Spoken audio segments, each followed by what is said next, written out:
ওকে, তো hello everyone, welcome back to my official YouTube channel it's Simon blogs. তো আজকে শুক্রবারের বিকেলের টাইমটা আজকে ঘুরতে আসছি আমাদের যশোর এয়ারপোর্টে। মেন শহর থেকে যশোর এয়ারপোর্টের যে বাইপাস যে রোডটা, সেই রোডটাতে ঢুকে গেছি, আর এখন আস্তে আস্তে যশোর এয়ারপোর্টের দিকে যাচ্ছি। বাহ, বাইক তো ভাই তো সেই লেভেলের রাইড দিতেছে।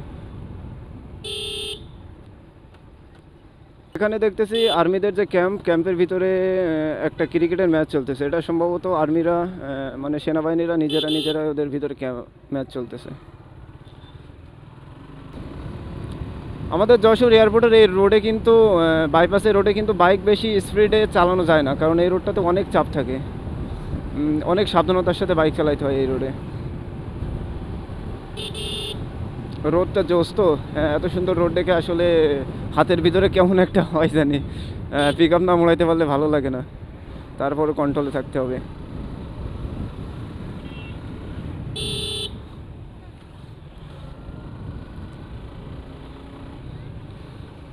এই যে আমাদের এই সাইডে এই যে যে এরিয়াগুলো, এগুলো কিন্তু সব আর্মিদের ক্যাম্প। এখানে সব আর্মিরা থাকে, এখানে তাদের ট্রেনিং হয়।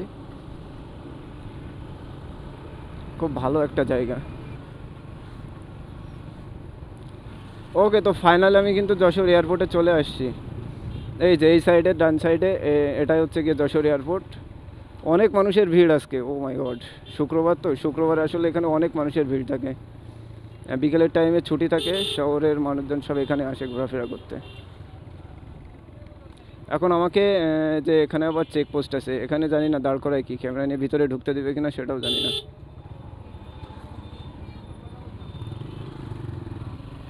দেখি, তবে ভিতরে যাওয়ার চেষ্টা করব।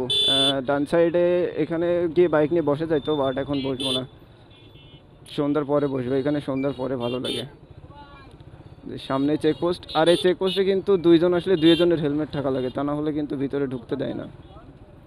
তো আমি যেহেতু একা আছি, আমার কাছে হেলমেটও আছে, সো প্যারা নাই।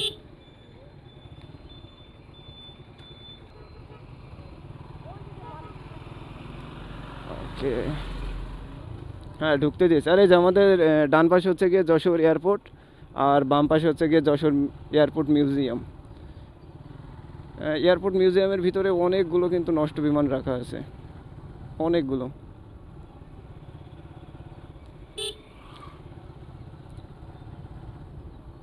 এর ভিতরে যারা ঘুরতে আসেন আমাকে একটু কমেন্ট করে জানাবেন তো, কে কে ঘুরতে আসছেন আর ভিতরের আসলে এরিয়াটা কেমন। ভিতরে কিন্তু এরিয়াটা তত একটা বড় না, বাইরে থেকে পুরো এরিয়াটা দেখা যাচ্ছে।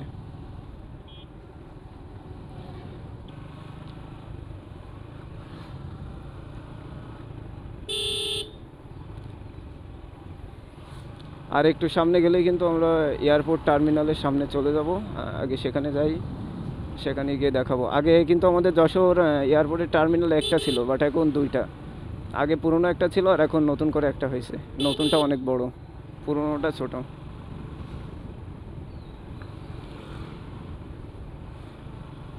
অ্যান্ড এই যে এইখান থেকে কিন্তু যশোর এয়ারপোর্টের নতুন টার্মিনালটা দেখা যাচ্ছে। এই যে এয়ারপোর্টের নতুন টার্মিনাল, আর এই যে এই পাশে হচ্ছে গিয়ে যশোর এয়ারপোর্ট।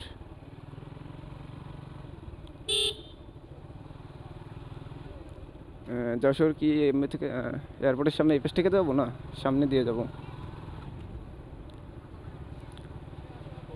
এয়ারপোর্টে আসলে কিন্তু আমরা বেশি সামনে যাইতে পারবো না, এখান থেকে এয়ারপোর্টের সামনে যাইতে পারবো, কারণ ওইদিকে ওটা হচ্ছে গিয়ে ওইদিকে যাইতে দেয় না সাধারণ মানুষদের। ওটা হচ্ছে আর্মিদের ক্যাম্প এরিয়া। আর এই যে এটা হচ্ছে গিয়ে যশোরের পুরনো টার্মিনাল, আর এটা হচ্ছে গিয়ে নতুন টার্মিনাল। টার্মিনাল এখানে কিছুক্ষণ কাটালাম, এবার বাসার দিকে চলে যাবো এখান থেকে। আগে যশোরে কিন্তু অনেক ফ্লাইট ছিল, বাট এখন ফ্লাইট অনেক কম হয়ে গেছে, তেমন একটা ফ্লাইট নাই, অনেক কম। এখানে অনেক মানুষ আছে, অনেক মানুষ এখানে বিকালের টাইম কাটাচ্ছে। এটা হচ্ছে গিয়ে যশোরের নতুন টার্মিনাল। এখন আমি যশোরের নতুন টার্মিনালের সামনে দিয়ে বের হয়ে যাব। শোনা, ওকে, খুবই ভালো লাগলো বিকেলের টাইমটা এখানে থেকে। কিন্তু এয়ারপোর্টের এই আসার পর থেকে একটাও বিমান আমি আসতে দেখলাম না। আগে অনেক আসতো, প্রায় 10-15 মিনিট কিংবা আধা ঘন্টা আগে কিন্তু যশোরে আধা ঘন্টা পর পরই ফ্লাইট ছিল, বাট এখন নাই। ফ্লাইটের সংখ্যা এখন অনেক কমে গেছে।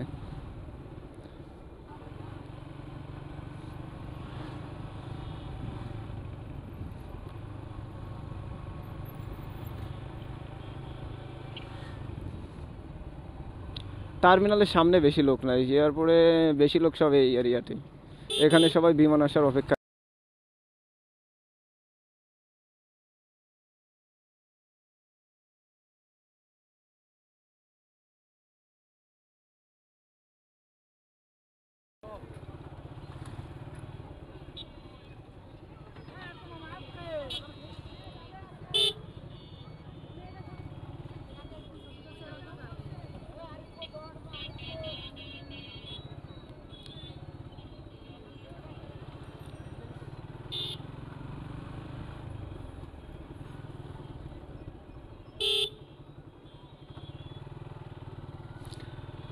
ওকে, তো বেশ কিছুক্ষণ যশোর এয়ারপোর্টে কাটালাম।